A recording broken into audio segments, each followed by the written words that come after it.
মৃত্যুদণ্ডই শেখ হাসিনার জন্য উপযুক্ত বিচার।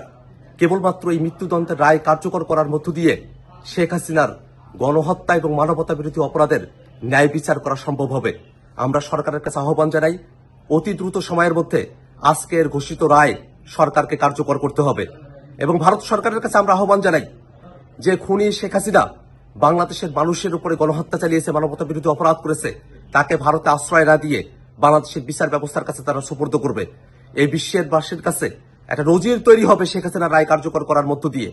শেখ হাসিনা শুধুমাত্র উস্কানিমূলক বক্তব্য দেয় নাই, আজকের বিচারের মধ্য দিয়ে প্রমাণিত হয়েছে শেখ হাসিনা মানুষকে গুলি করে হত্যা করেছে, লেথাল ওয়েপন ব্যবহার করেছে, গোটা বাহিনীকে মানুষের বিরুদ্ধে খুন করতে কাজে লাগিয়েছে এবং মানুষকে সে পুড়িয়ে হত্যা করেছে। এমন নৃশংস একজন খুনি যার এত এত অপরাধ, সে অপরাধের খুব অল্প কিছু অভিযোগেই আজকে শাস্তির ঘোষণা এসেছে।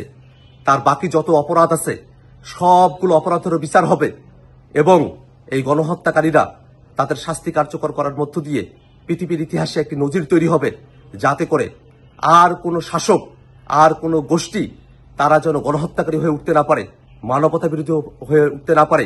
তেমন একটা সময়ের জন্য অপেক্ষা করছি আমরা।